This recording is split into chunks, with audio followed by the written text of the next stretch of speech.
Hey everyone, this is V Jose Curitiba, and this is Hit or Miss. Alright, this is episode 2. And before I get on with episode 2, let me just mention something about last week's episode. I forgot about a couple of decks when I was doing the Illusionist review. I don't know how I forgot. I tried to go online and find every deck that they've ever produced that I had, which is every deck that I have from Illusionist. But I forgot about two somehow, and that is these ones. Viper Tally-Hos. These cards are really nice. They handle really nice. They look great. I like the way they handle.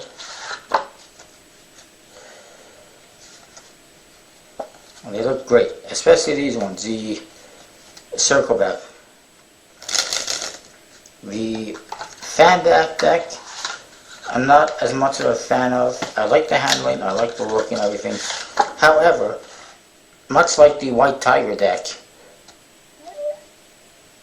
much like the Tiger decks, it has all silver pips. So that's not very good for Magic, because it's hard to tell which is spades, which is clubs, which is hearts, and so forth, because they're all the same color. I always like having, for Magic related purposes, decks that have two colors of pips at least. If there's four, even better. But as far as I'm concerned, these handle great. They feel really nice. It was the first nice decks that I got when I first started getting decks, and I really always like the quality of them.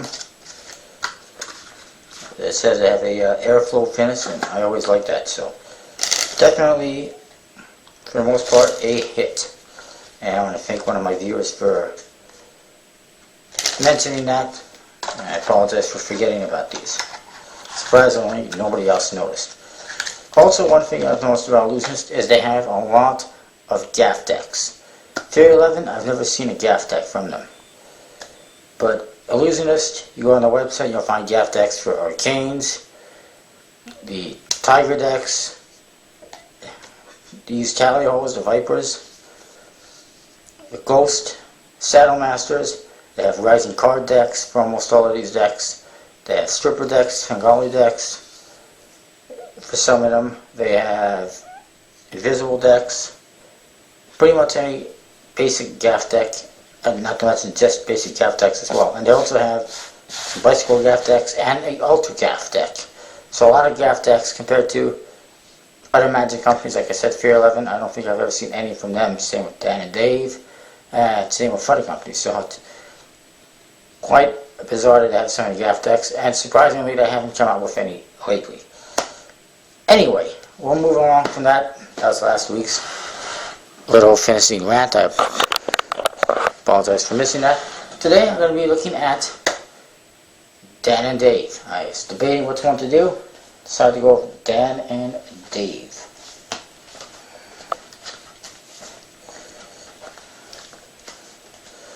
Perhaps one of the most popular Dan and Dave decks is the Smoke and Mirrors set, of which I am missing only the V2s, but no big deal. I'm not sure which ones these are. These are the V1s, the originals. Yes, they're open. And for me personally, they are a hit. They got some nice, clean, kind of simple chord cards. Nice ace of spades. The back design is nice. And they handle really nice. And they got the white ones as well. So that's definitely a hit. These ones are the V3s, and again they're really nice as well, and they handle nice and everything.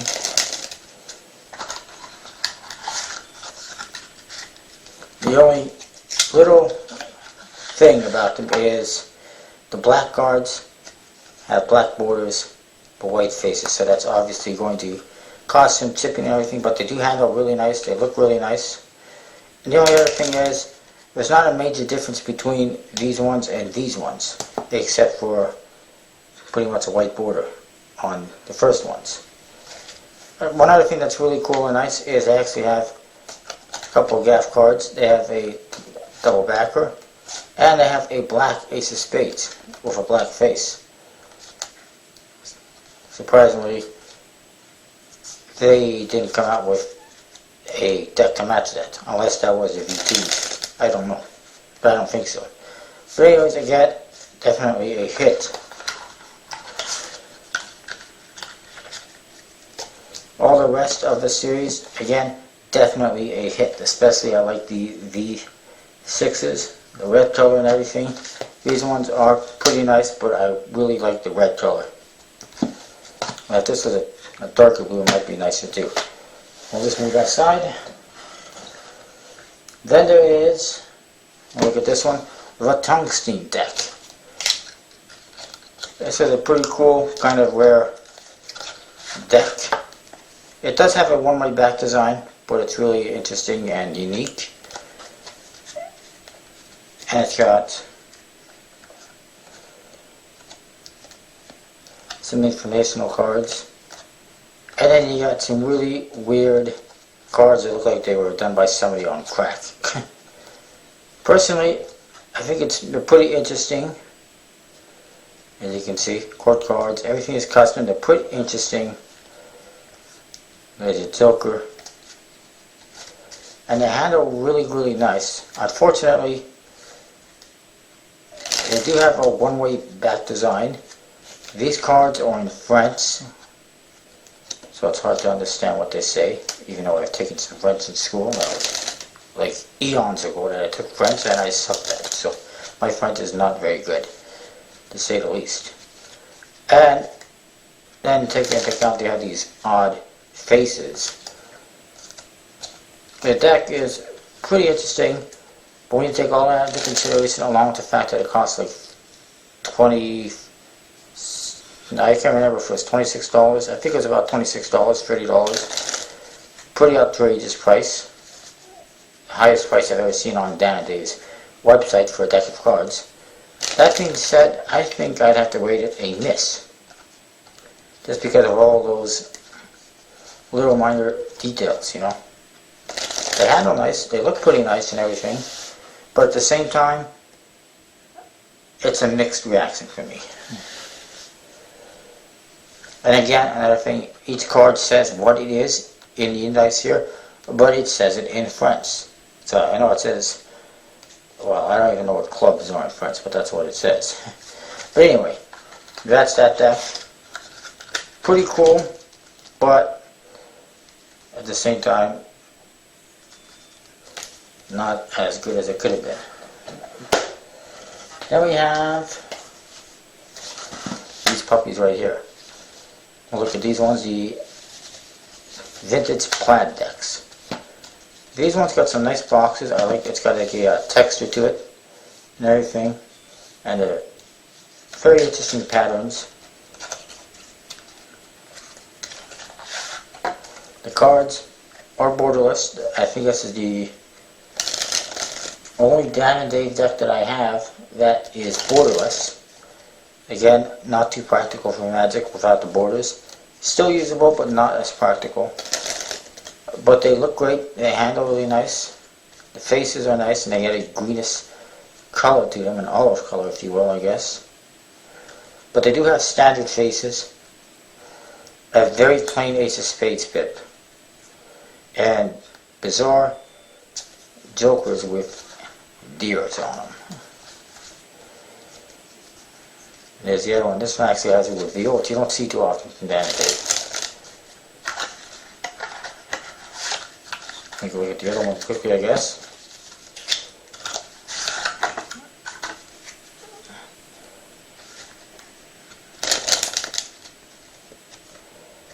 And yeah, it's pretty much I'm going to guess it's a Magic Tennis with an Aircushion stock, but I'm not 100% sure. They're pretty nice. It was a nice attempt at something different. and but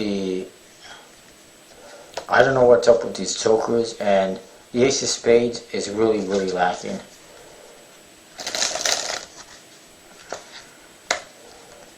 This one's a tough call.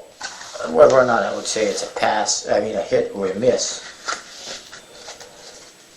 For me personally, it's kind of in the middle, you know. They're nice and everything, some customization, but at the same time they kind of lack a certain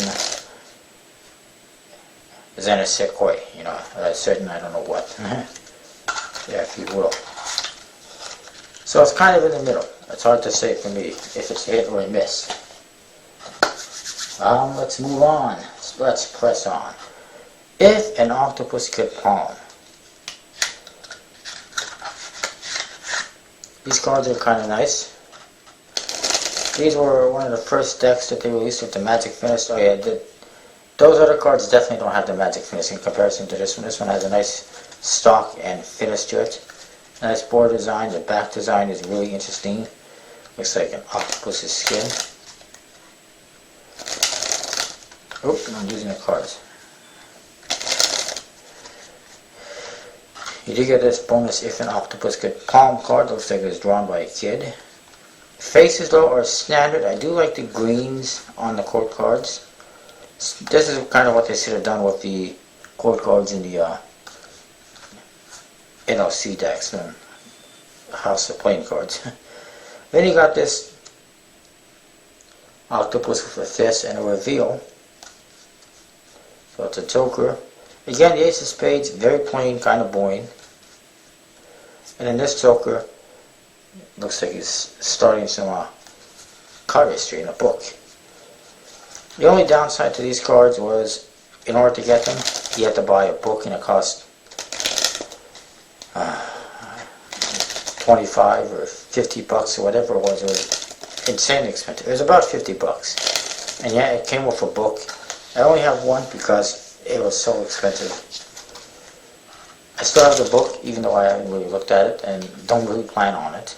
So if anyone wants the If an Octopus Can Palm book, make me an offer. I might send it to you. Anyway, actually, if you send me one of these, you can get it for free. If you send me If an Octopus Can Palm deck, I'll send you the book for free. But that's probably not going to happen. But anyway, it's a pretty nice deck. Back design is pretty interesting and everything. But the Joker, the Ace of Spades is kind of lacking again, when they could have actually come with up with something, you know. There's a couple of Dan and Day decks that have that same Ace of Spades and a lack of imagination when it comes to the Ace of Spades. But this one also had a big price tag and a book that I didn't need, don't need, didn't want. So personally, I like the deck, and it's going to be a hit, except for the book. That's a miss. For you know, it's kind of the deck is a hit, but the fact that I had to get the book with it that I didn't want and I didn't have a choice to get it, that's kind of a miss. So it's kind of in the middle again, but it's a really nice deck. I like it. It's very nice. Next, we'll look at the Fulton's Clips-On cards. These ones, they got a pretty nice box. It says it's got a Cambridge 37 finish, which is like made up, as far as I know. These ones I like. I think they handle nice. Some people are complaining they break down too easy. I really like the intricate details in the back design. And I'm a really big fan of these cards, so they're definitely a hit. Despite the fact that court cards are fairly standard, they did customize the aces. They did have a custom pip on every card, as you can see. The Ace of Spades looks pretty nice. And the Jokers are very interesting as well, as you can see. So I like that deck. Definitely, I would say it's a hit. However, the Fulton's Chinatown playing cards.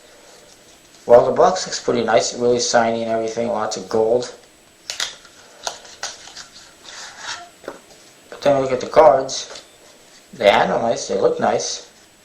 Standard bicycle faces though, they didn't customize any pips. They didn't customize the court cards, just gave it a goldish color.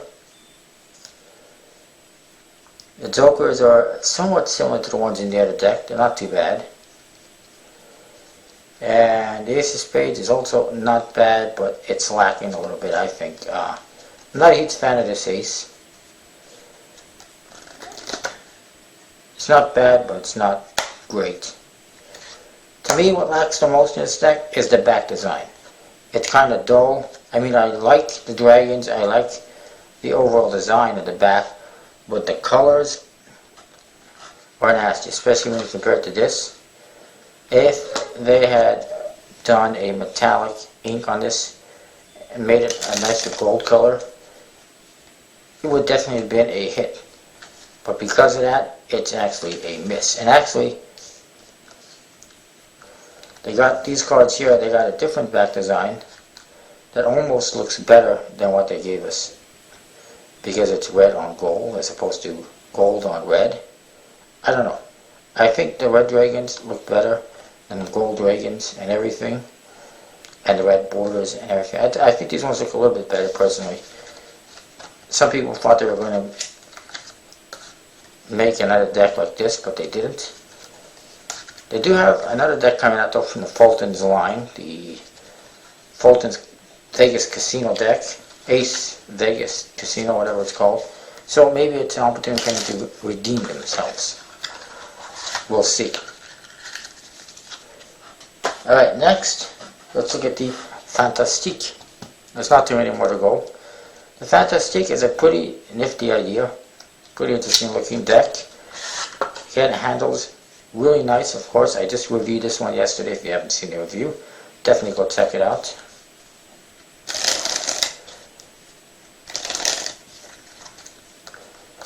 You actually get a couple of blank cards which you get glued together and make a double backer if you really wanted. So that's kind of nifty. And all the cards are black and silver.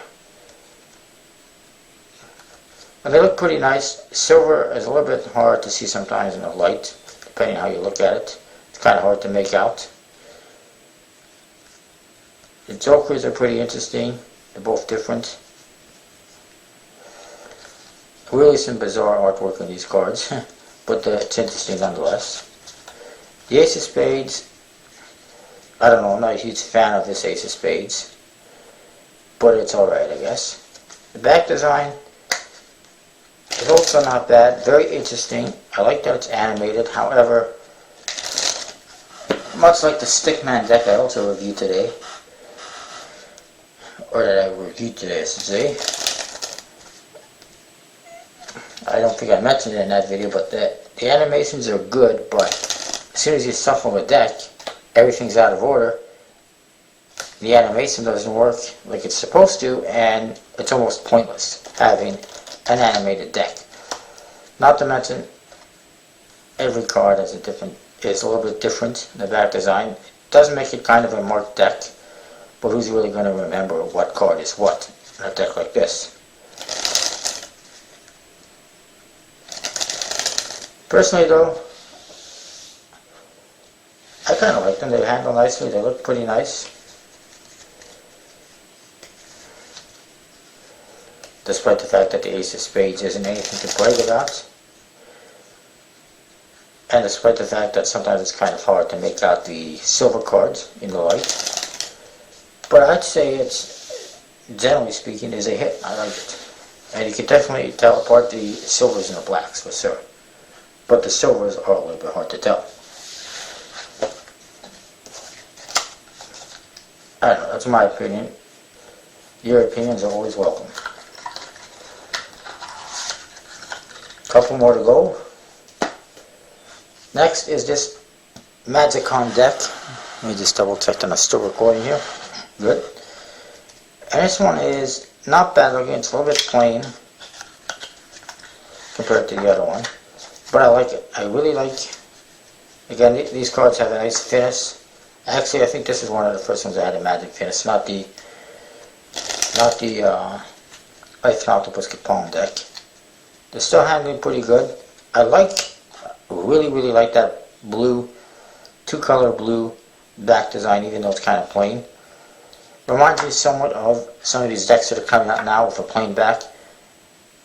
This just looks a little bit better because it's two colors. One thing I dislike is there's 4 ad cards and there's no Jokers whatsoever. There's an informational card about Magicon, there's a Magicon ad card, a Genie Magazine ad card, and then a Dan and Dave ad card. But there wasn't any room for Jokers. Disappointing. Other than that, it is a fairly standard deck. Ace of Spades, very plain, doesn't even say anything on it compared to some of the other ones that had the same pip. Court cards are very standard, as you can see. Same with the rest of the cards. And again, like I said, no Jokers. And this deck cost me a lot of money on eBay because I wasn't able to get it originally on Dan and Dave's site, I guess. I missed it. I'm not sure what happened. Or maybe it was just before I started collecting cards. I don't really know. Or more than likely it just sold out before I was able to get my hands on it. Either way, it did end up costing me, I'm going to say 60 to 80 bucks. I'm not 100% sure right now how much. Wasn't cheap. But I was really glad to have it in my collection. Really glad to get it.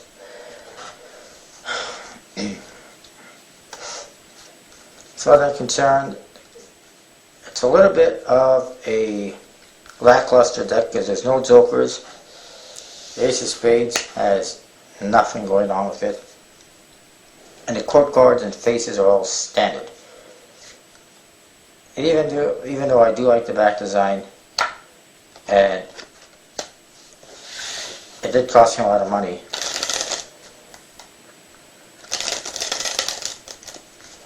so I don't know, again, it's in the middle. I like it a lot. I like the backs, I like the cards, they handle nice.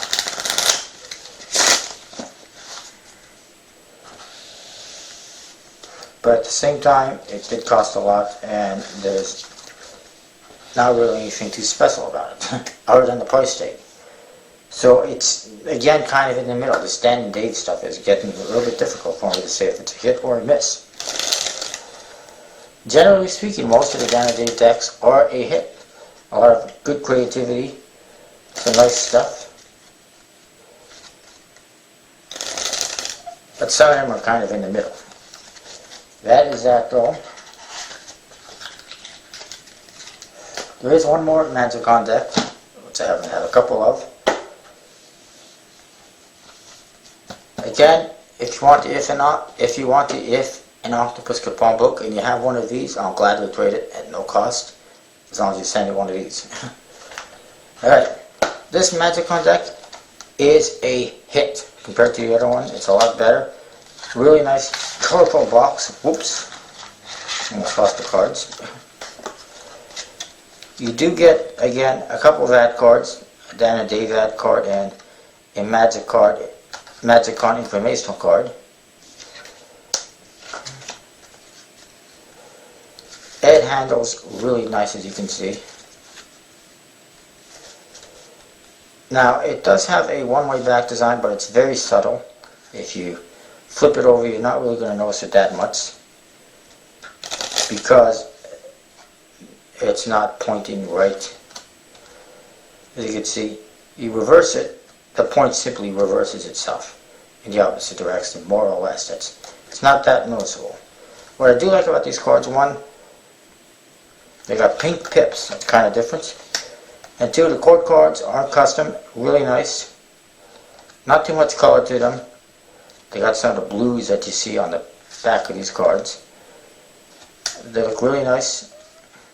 The Ace of Spades, again, not too much to it except that it has some coloring to it, just like the court cards, and it actually says the D&D playing card company to it, but it's just same Ace of Spades we've seen in other decks. But definitely a lot of improvement considering the court cards are customized. And they handle really nice. And the backs are also really nice. These ones are definitely a hit. The only thing that I'm disappointed in is that there is no Jokers. And unlike the other deck, there's only 2 ad cards, so there was no excuse for no Jokers. That disappoints me a lot. And is a little bit lazy. Anyway, that is that. There's one more deck I'm going to look at. The mystery deck, if you will. You might be wondering what it is. It's this. Absolute Vodka deck. The Absolute deck. Not really a Dan and Dave deck, but Dan and Dave popularized it. They made it popular, they made it rare, and they made it valuable.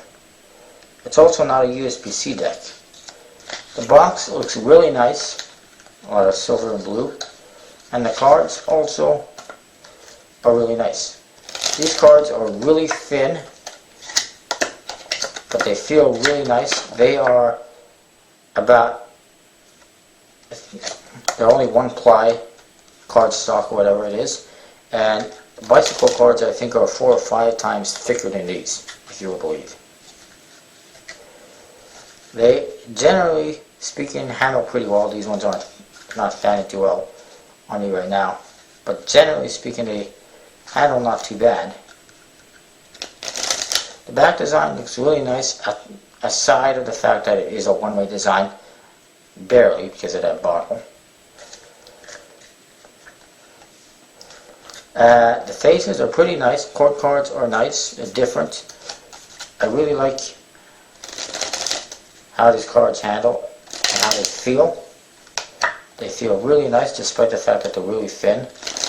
And they handle really nice considering how thin they are, and they're still in good shape. I also like that they have really thin borders. I like cards like that. And also interesting, each card has a recipe for an alcoholic beverage with vodka in it. And again, this deck was a little bit more expensive. I like the Joker, it's kind of humorous. He's like emptying the bottom. I was like, I don't know, it's empty. Don't know what happened to it. The Ace of Spades, again, has a recipe on it. Really big pip. I'm not a huge fan of it, but it's alright. It's not bad. But personally, I think these cards are a hit. I like them. I know they're not officially a Dan and Dave deck, but Dan and Dave made this deck what it is today, pretty much. Made it as popular as it is, and even though they didn't really make it, they didn't really sell it. I don't know about that, but they made it. They still like to use it in some of their bricks that they sell, and I think it's just really nice. And I thought I would include it for the hell of it. It's a pretty nice deck again. I like it. And again, it'll cost you $30 bare minimum on eBay if you can find it, which you should be able to. In fact, PokersTouch52 has them if you want them, and maybe even for less than that. But anyways, that is hit or miss for week 2 here, episode 2, the Dan and Dave decks plus this. Again, for the most part, most of the decks are a hit. A couple in the middle. 1 or 2 misses, minor stuff. They're pretty nice. If there's any decks here that you want a review on, well, I've reviewed them all, but if you can't find a review, let me know. I can always review it again.